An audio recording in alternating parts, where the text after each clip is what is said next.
सोबत असेल जाणीव। रोखोक बातम्यांसाठी पाहत राहा जाणीव मराठी। होऊ दे जाणीव। लाईक करा, शेअर करा आणि सबस्क्राइब करा आपल्या हक्काचे चॅनल जाणीव मराठी।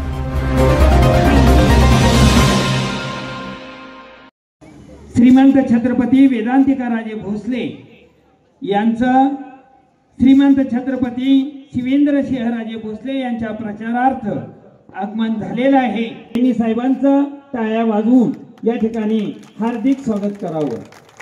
आपणा सर्वांचे दैवत सिंहराजे भोसले पाचव्यांदा विधानसभेच्या सातारा जावली मतदारसंघाचे महायुतीतर्फे भारतीय जनता पार्टीचे जी party one of the largest political party in the world सोबत आहेत आणि त्यांच्या प्रचारार्थ करंजे पंचक्रोशी मध्ये Shende colony, Babar colony, Ekta colony, Mehar Deshmukh colony, Raghunathpura, Tamjai Nagar, Pileshwar Nagar, Daulat Nagar वहिनी साहेबांचं पुष्पगुच्छ देऊन स्वागत करावं अशी मी आपणा सर्वांच्या वतीने नम्र विनंती करीत आहे। सरांनी सर्व माहिती दिलेली आहे, त्याच्यामुळे जास्त काही न सांगता फक्त एकच विनंती करीन की जे आता आमदार शिवेंद्रराजे भोसले यांच्या माध्यमातून जे विकास कामे करण्यात आले आहेत, आपल्याला याच्या कित्येक पटीनं आणखीन आपल्या गावामध्ये, आपल्या शहरामध्ये, आपल्या तालुक्यामध्ये जर का आपल्याला विकास कामे खेचून आणायची असतील तर इतर कोणतेही व्यक्तीस जी तात्पुरत्या स्वरूपात आपल्यामध्ये आज वावरत आहे, ज्यांना कोण ओळखतही नाही, अशा व्यक्तींच्या भूलथापांना बळी न पडता आमदार श्रीमंत छत्रपती शिवेंद्रसिंहराजे भोसले यांचे 3 नंबरचे क्रमांकाचे बटन आहे कमळ, हे दाबून त्यांना भरघोस मतांनी विजय करावे एवढी मी आपल्याला विनंती करतो। माझे 2 शब्द थांबवतो। पालिकेच्या आजी माजी नगरसेवक आणि सर्व सामाजिक कार्यकर्ते आणि या ठिकाणी मोठ्या संख्येने जमलेले माझे सर्व करंजे ग्रामस्थ, आज महायुतीचे अधिकृत उमेदवार आपल्या आराध्य दैवत माननीय श्रीमंत छत्रपती आमदार शिवेंद्रसिंहराजे भोसले यांच्या प्रचारार्थ भव्य अशी कोपरा सभा आपल्या करंजे गावामध्ये होतीये। तरी मी तुम्हा सर्व करंजे ग्रामस्थांचे या ठिकाणी प्रथमतः स्वागत करतो। आपल्या करंजे गावामध्ये गेल्या 1.5 ते 2 वर्षामध्ये अनेक विकास कामे बाबाराजांच्या प्रयत्नातून मंजूर झालेली आहेत आणि झालेली आहेत। तरी त्यातलीच मी काही जास्त बोलणार नाही, भाषण वगैरे काही मला जमत नाही आणि मी काही एवढं नाही करणार। फक्त काही कामं जी सरांकडून सांगायची राहिली की जी होणार आहेत आणि झालेली आहेत, तीच फक्त थोडीफार कामं मी या ठिकाणी बोलणार आहे। गणेश भोसले घर ते कुंभार किरण 10 लाखाचा डांबरीकरण रस्ता झाला। किरण भोसले घर ते निवास गोसावी घर यांच्या इथला अंतर्गत कॉन्क्रीट रस्त्याचं 10 लाख रुपयाचं काम। प्रलय शेट्टे यांच्या घरापासून ते भैरवनाथ पटांगणापर्यंत मधला जो रोड आहे त्या ठिकाणी 20 लाख रुपयाचं कॉन्क्रीटीकरण होणार आहे। रघुनाथपुरा पार विभूतींच्या तिथला रस्ता त्या ठिकाणी 10 लाख रुपयाचा कॉन्क्रीट रोड। बसवा पेठेमध्ये तोडकरांच्या तिथे 10 लाख रुपयाचा अंतर्गत कॉन्क्रीट रोड आणि गेल्या अनेक दिवस प्रलंबित असलेला आमच्या करंजे गावच्या तरुणांचा एक काळजाचा प्रश्न होता, ती म्हणजे आमच्या करंजे गावच्या तरुणांसाठी एक व्यायामशाळा हवी होती।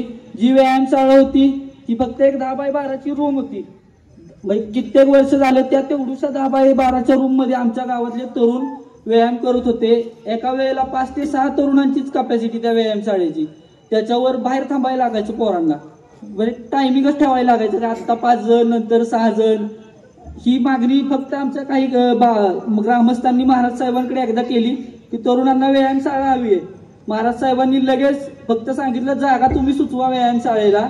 आम्ही थोडा प्रयत्न केला, जागाच कुठं अशी मध्यवर्ती सापडेना नगरपालिकेची। मग सर वगैरे सगळ्यांनी सुचवलं कारण ज्याच्या कामाने तर आपण शौचालयाचा काय वापर आता होत नाही, 100% शौचालय लोकांच्या घरी गावात झाली आहेत, त्यामुळे आपण त्या ठिकाणी व्यायामशाळा करूया म्हणून महाराज साहेबांनी व्यायामशाळेच्या इमारतीसाठी फक्त 30 लाख रुपये निधी दिलेला आहे। अशी भव्य व्यायामशाळेची इमारत होणार आहे आणि त्यानंतरही महाराज साहेब त्या इमारतीच्या साहित्यासाठी आपल्याला निधी देणार आहेत काम पूर्ण झाल्यानंतर।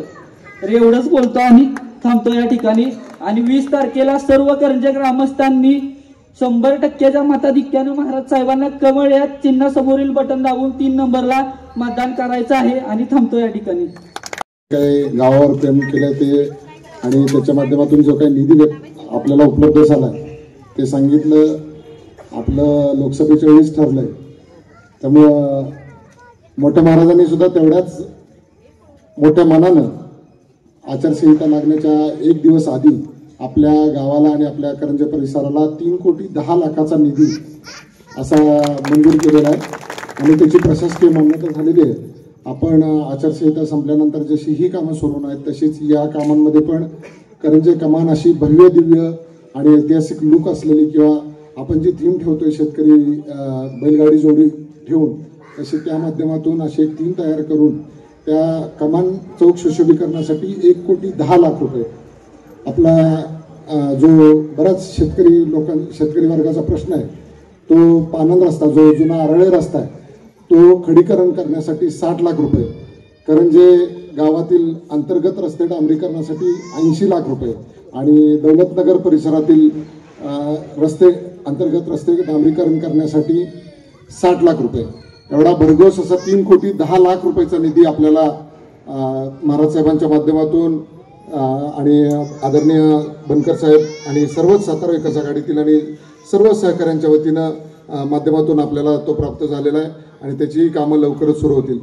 आणि साहेब समोर जाऊन लीड मला एक विश्वास ठेवा की आपण सर्वात जास्त लीड आपण या माध्यमातून या भागातून मिळेल. आपण सर्वांनी आपण एक विश्वास देऊया आणि आपण सर्वांच्या वतीने ग्वाही देतो. आपण येत्या 20 तारखेला भरघोस मतांनी भरपूर मतं देऊन आपण हा विकासाचा अविरत रथ असाच चालू ठेवूयात एवढं बोलतो आणि थांबतो. जय हिंद जय महाराष्ट्र. हे गाव आमचं, त्या गावामध्ये दुसरं काही चालत नाही, सगळे फक्त दोन्ही राज्यांचे कार्यकर्ते आहेत. त्यामुळं निश्चितपणे या गावामध्ये 100% म्हणजे 100% मतदान करून आम्ही बाबा राजांना इथून जास्तीत जास्त मतदान देणार ही आपल्याला गावी देतो. वैनसाहेब मला असं थोडंसं इथं हे करायचं होतं, टाकीचा विषय सांगितला त्यांनी.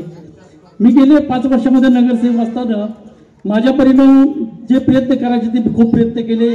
टाकीचा ठराव मंजूर झाला, 1 कोटी रुपये टाकी करता आले, पण जागेअभावी जागेमध्ये काही थोडंसं तांत्रिक काय अडचणी होत्या.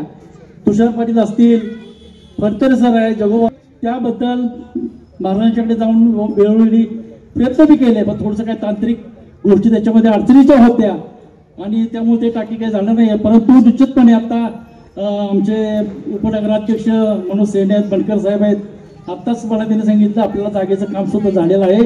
निश्चितपणे वैद्य साहेब आपल्या आशीर्वादानं त्या करंजी गावामध्ये पाण्याची टाकी 10 लाख लिटरची पाण्याची टाकी मोठ्या प्रमाणात बांधून आमच्या महिला वर्गाला आपल्याकडून एक गिफ्ट मिळावी अशी मी आपल्याकडे मागणी करतो. आणि तसंच हे गाव फार राजांचं लाडकं गाव आहे. मग ते महिला असतील, ते तरुण असतील, आमचे सर्वांचं लाडकं गाव आहे आणि दोन्ही राजांच्याकडे कोणत्याही गोष्टीसाठी, मग ते छोटे बाब असो मोठे असो, अनेक पद्धतीची कामं असतात, प्रत्येकाची वेगवेगळी कामं असतात. आणि कधीही दोन्ही राजे कोणालाही नाराज न करता आणि कुठल्या एखाद्या मोठ्या मी नगरसेवक आहे किंवा माझ्यापेक्षा कोणीतरी एखादा अधिकार त्याला घेऊन गेलं पाहिजे म्हणजे माझं काम होईल असं काही नाहीये. दोन्ही राजांच्याकडे आपण कधी सर्वांना अनुभव आहे हा, कधी जावा त्यांचे दरवाजे आपल्यासाठी खुले असतात आणि आपलं तिथं स्वागत केलं जातं आणि आपल्याला आशीर्वाद दिला जातो. मी एवढं सांगेन वैंड साहेब की आमचं हे करंजाचं जे दैवत आहे ते ग्रामदैवत भैरव आहे आणि फार जागृत देवस्थान आहे आणि छत्रपती घराण्याला त्या भैरवाचा आशीर्वाद फार पूर्वीपासून आहे. अभयसिंहराजे भोसले, छत्रपती अभयसिंहराजे भोसले सुद्धा या भागामध्ये प्रचारात जेव्हा यायचे तेव्हा भैरवाला जायचे, दर्शन घ्यायचे, आशीर्वाद देवाचे बघायचे आणि त्यांना ते आशीर्वाद प्राप्त झालेत. आपल्या घराण्याला कायमचा आशीर्वाद श्री काल भैरवनाथ माता जोगेश्वरचा आहे. आपण निश्चिंत राहा. आमच्या करंजे गावातून आम्ही महिला पुरुष आमचे तरुण मित्र सगळे सर्वांनी प्रचंड प्रचंड प्रचंड मताधिक्याने निवडून येणार हा आपल्याला शब्द देतो. जय हिंद, जय महाराज. करंजाला हा फार मोठा इतिहास आहे. आधी करंज आणि मग सातारा ही परिस्थिती आहे. आधी कुठल्या सातबाऱ्यावर बघितलं तर तुम्ही पहा करंजे तर्फ सातारा. मला एकच या ठिकाणी आज सांगायचं आहे की या छत्रपती घराण्याचे आपण ऋणी आहोत, आपण गावकरी. आणि ती ऋण फेडण्याची संधी आपल्याला 5 वर्षातनं एकदाच मिळते. त्या दोन्ही महाराजांना मतदान करायची ती संधी आपण सोडली नाही पाहिजे. कारण या दोन्ही महाराजांचं आणि छत्रपती घराण्याचं आपल्या घराण्यावर जे प्रेम आहे ते आपण शब्दात सांगण्यात काही विषय नाही, जास्त विषय घेत नाही. पण एक लक्षात घ्या, जरी दोघं जण वेगळे होते तरी कर्जसाठी किंवा सातारा जिल्ह्यासाठीच दोघं जण काम करत होते. आता दोघं जण एक झालेले. पाण्यात काठी मारल्यानं पाणी वेगळं होत नाही. ती विरोधकांचं जे आता चाललंय की ह्यांचं काय त्यांचं काय, त्यांनी काय केलं ह्यांनी काय केलं, ही 2 महाराज हे छत्रपती घराण्याचे वंशज आहेत आणि त्या वंशजांना आपण आज या ठिकाणी 5 वर्षात एकदा मतदान करतो. मग आपण त्या ऋणातून मुक्त होतो. ही 2 महाराज हे 2 हिऱ्यासारखे पैलू पडलेले हिरे आणि परिपक्व आहेत. एक शेर सांगतो, बडा न बोले बडाई, बडा न बोले बोल, हिरा मुख नाही दे की लाख मेरा मोल. हिऱ्याची पहिचान तुम्ही जे बसलेले मतदार आहात त्यांनी करायची. ह्या वहिनीसाहेबांनी सांगितलं तसं पावसाळ्यात उगवल्याने नाही करायची. दिवशी कुठल्याही प्रकारचा मनात किंतु परंतु न बाळगता आपल्या छत्रपतींच्या चिन्हापुढं बटन दाबून प्रचंड मतांनी आपण छत्रपतींना निवडून द्यायचं आहे. त्याचं कारण एक आहे की आमचे ज्ञानेश्वर फरांदे नगरसेवक त्यांचं एक गाणं आवडतं आहे, जीवनाची ही घडी अशीच राहू दे. मी असं म्हणतो, या 2 भावांची आणि छत्रपतींच्या मनोमिलनाची घडी न विस्कटता अशीच कायम राहू दे अशी मी या बरोबरच्या चरणी प्रार्थना करतो. कर्मजेविषयी वहिनीसाहेब माझी इच्छा अशी आहे की पुढच्या पंचवार्षिकला माझी इच्छा अशी आहे वहिनीसाहेब, आम्ही करंजेकर तुम्हाला सांगितलं पाहिजे की वहिनीसाहेब या करंजेचं आणि छत्रपतींचं नातं पारंपरिक आहे, तुम्ही इकडे प्रचाराला येऊ सुद्धा नका. फॉर्म भरायच्या दिवशी भैरोबाचं दर्शन घ्यायला या आणि त्यानंतर फक्त विजयाचा गुलाल उधळायला या कर्जामध्ये या. एवढंच सांगतो, थांबतो. महाराज साहेबांचीच आठवण येत होती. म्हणजे शिवेंद्रराजे भोसले या सभेला संबोधित करण्याला येतील असं एकंदरीत वाटत होतं. पण वहिनी साहेब आपणच जवळजवळ आपल्या कर्जामध्ये 4 महिला मेळावे झाले, आपलीच पदयात्रा झाली आणि पुन्हा कोपरा सभेला सुद्धा आपणच आलात. खरं आपलं या गावचा अगोदरचा जर इतिहास पाहिला तर निश्चितपणानं कोरडवाहूची शेती होती. पण अजिंक्यतारा कारखान्याच्या माध्यमातून आबाईसिंह महाराजांनी जो कारखाना उभा केला त्या माध्यमातून जवळजवळ शेतीचं ऊसाचं उत्पादन या ठिकाणी भरपूर प्रमाणात घेतलं गेलं. वहिनी साहेब आमच्याकडे त्यावेळेला सायकली होत्या, पण कारखाना सुरू झाल्यानंतर दुचाकी आल्या आणि त्या आता प्रत्येक घरामध्ये 4 चाकी वाहनं आहेत. ही खरं कारखान्याने केलेली आणि आबाईसिंह महाराजांनी केलेली कमाल आहे. हे आपण ध्यानात ठेवलं पाहिजे. आपल्या या महायुतीचे उमेदवार श्रीमान छत्रपती शिवेंद्रराजे भोसले यांच्या प्रचारार्थ खरं आपण येतोय. भारतीय जनता पार्टीचं केंद्रामध्ये सरकार आहे, युतीचं सरकार महाराष्ट्रामध्ये आहे. गेले 2 वर्षापासून अनेक योजना या सरकारनं आपल्याला दिलेल्या आहेत. विशेष करून इथं बसलेल्या महिला असतील, लाडकी बहीण योजना खरोखर महाराष्ट्रामध्ये तर गाजतीच आहे, त्याचबरोबर संपूर्ण देशामध्ये गाजती आहे. आपल्या एका घरामध्ये नाही म्हणलं तरी एक महिला आहे, तिची एक सून आहे आणि मुलगी पण आहे. अशा जवळजवळ 3 महिला कमीत कमी तर आपल्या घरामध्ये आहेतच. या तिन्हींची मिळून जर बेरीज केली शासनानं, महाराष्ट्र शासनानं, देवेंद्र फडणवीस आणि सर्वच या शासनानं आपल्याला 5 महिन्याचं या ठिकाणी 1500 रुपये प्रमाणे 750 रुपये आपल्या घरामध्ये आलेले आहेत आणि 7,500 घरामध्ये आलेले आहेत आणि सर्वांचा जर विचार केला तर 22,500 आलेले आहेत. मला पुढे त्याच्यावर जाऊन म्हणायचे, हे सर्व आपण ध्यानात ठेवलं पाहिजे. कहो दिल से बाबाराजे फिर से, कहो दिल से बाबाराजे फिर से, कहो दिल से. बाबाराजे फिर से. यानंतर त्याचा लेखाजोखा याच्यात दिलेला आहे. याच्यामध्ये हजारो कोटीची कामं झालेली आहेत, होऊ घातलेली आहेत.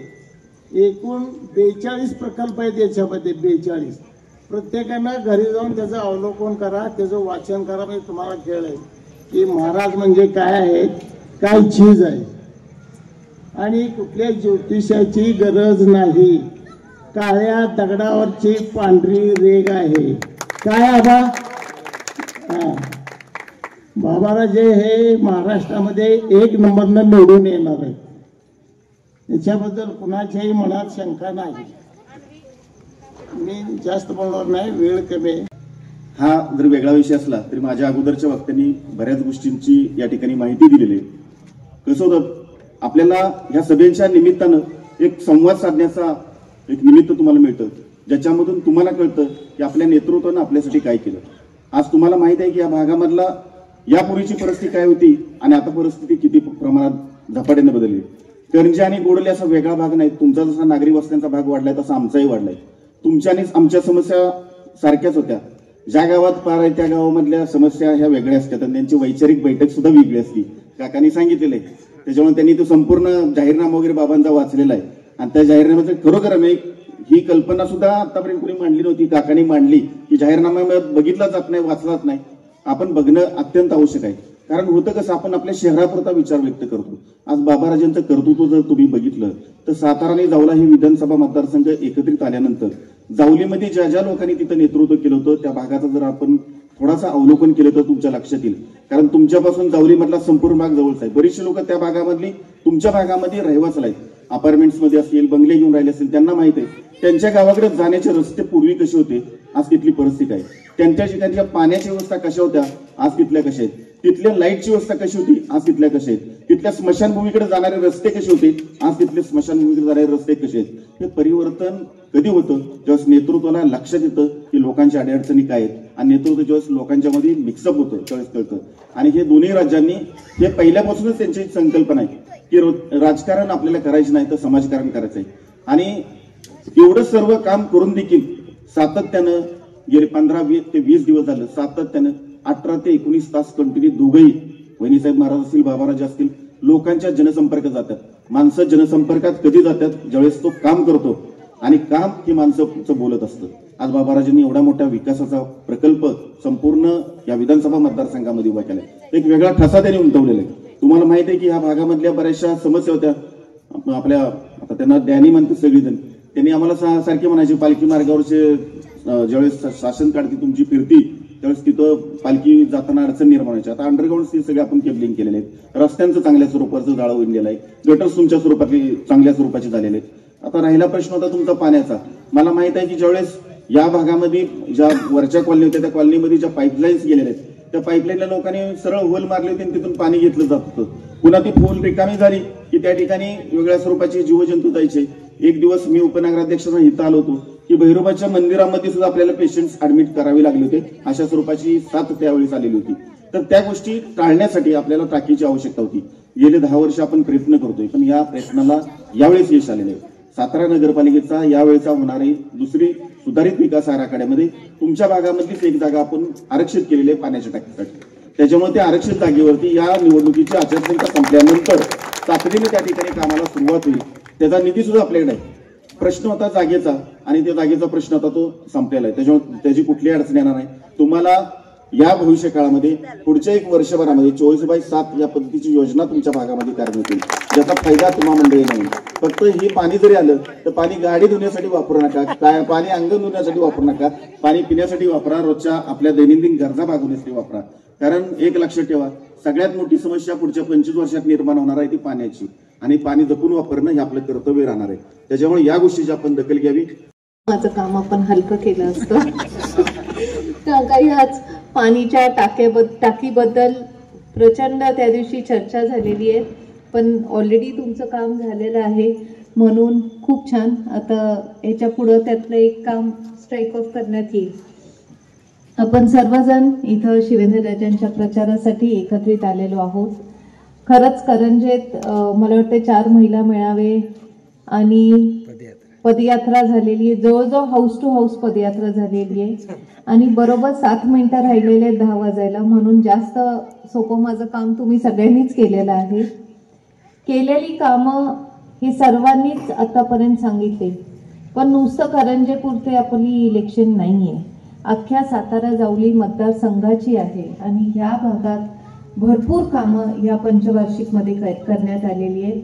प्रथमतः आपलं मेडिकल कॉलेज असेल, आपलं कासच्या धरणाची उंची असेल, आपले झालेले सगळे रस्ते, आपल्या संग्रहालयात आलेली वाघनखं, आपलं पर्यटन क्षेत्र वाढीसाठी केलेलं काम, आपली नवीन होणारी मार्केट कमिटी जी हायवेला होत आहे, जावलीत होणारे 2 मोठे पूल प्रतापगड कारखाना चालवण्याला घेतलाय अजिंक्यतारा कारखान्याच्या बरोबर.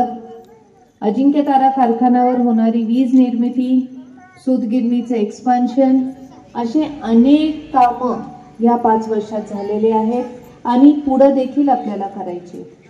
सांगायचा हेतू हेच आहे की कामं करणारे हे दोन्ही भाऊ साताऱ्यात आहेत आणि आपल्या अडीअडचणी सोडवण्यासाठी पण हे दोघं जणच आहेत.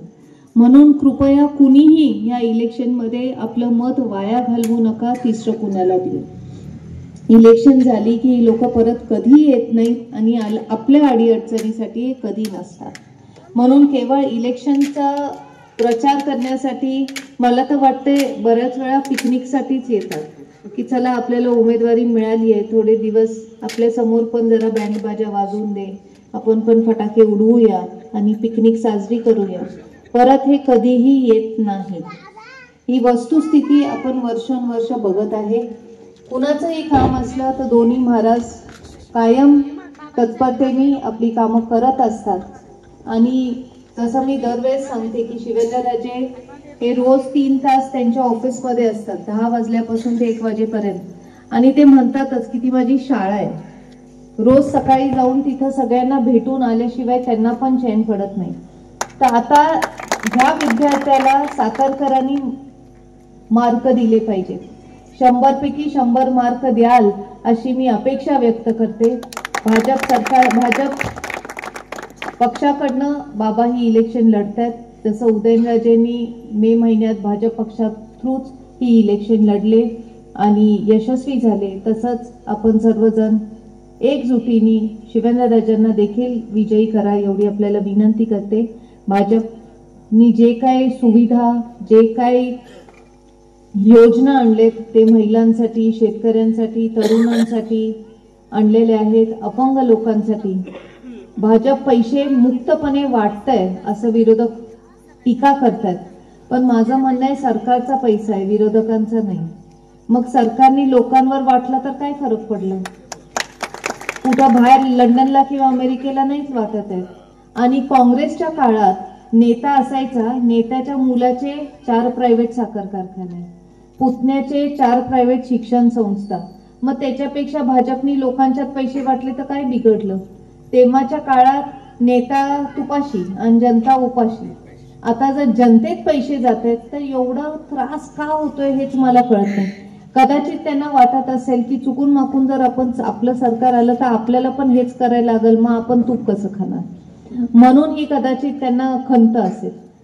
पण अशा अपप्रचाराला कुणी बळी पडू नका. आज केंद्रात भाजपचं सरकार आहे, महाराष्ट्रात भाजपचं युती सरकार आपलं येणार आहे, महायुतीचं सरकार येणार आहे. आपले खासदार भाजपचे आहेत आणि आपले आमदार पण भाजपचे असतील तर नक्कीच आपण जास्तीत जास्त फंड्स आपल्या ह्या भागासाठी आणू शकू. जे काय आपले प्रलंबित प्रश्न आहेत, कामं आहेत ते आपण जरूर करू शकू. आणि त्यासाठी येत्या 20 तारखेला सगळ्यांनी प्रचंड मताधिक्यांनी शिवेंद्रराजांना विजयी करा एवढी परत विनंती करते. 3 नंबरचं मतपेटीवर 3ऱ्या क्रमांकावर त्यांचं नाव आहे, पुढं कमळाचं चिन्ह आहे आणि त्याच्या पुढं बटन आहे, ते आपण दाबा एवढी आपल्या सर्वांना विनंती करते. तर एक छोटीशी गोष्ट सांगते. एक म्हातारी आजी असते, तिच्या घरी अचानकपणे एक दिवशी तिचा भाचा येतो आणि त्याच्याबरोबर तो खूप त्याचा मित्र परिवार घेऊन येतो. तर उशिरा आल्यावर आजी म्हणते आता मी यांचा पाहुणचार कसं करू. पण त्या आजीकडे एक शंख असतो. तर ती आजी त्या शंखाला सांगते, शंखा हे एवढे लोक आलेले आहेत, आता तू त्यांना जेवण तयार कर. फटाफट जेवण तयार असतं, शंख सगळं जेवण करतो आणि ती आजी त्या मुलांना जेवण वाढते सगळं. दुसऱ्या दिवशी परत झोपताना ती म्हणते आता माझ्याकडे ह्यांना द्यायला एवढं गाद्या चादरी काहीच नाही. तर ती शंखाला परत सांगते, शंखा प्लीज तेवढं गाद्या आणि चादरीची पण सोय कर. ताबडतोब शंख सगळं करतो, ती लोक झोपतात. तो हुशार फुटाना तिचा जो भाचा असतो त्यांनी हे प्रकार बघितलेला असतो. म्हातारी झोपती आजी आणि सकाळी उठती, सगळे पाहुणे जातात आणि थोड्या वेळाने बघती तर शंख गायब असतो.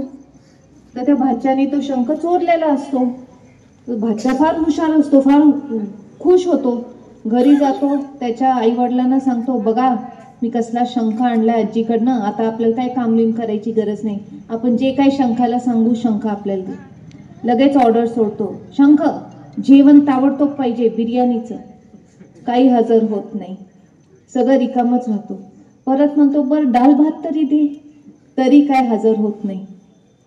चिडतो भाचा, जातो तावातावानी परत आजीकडं.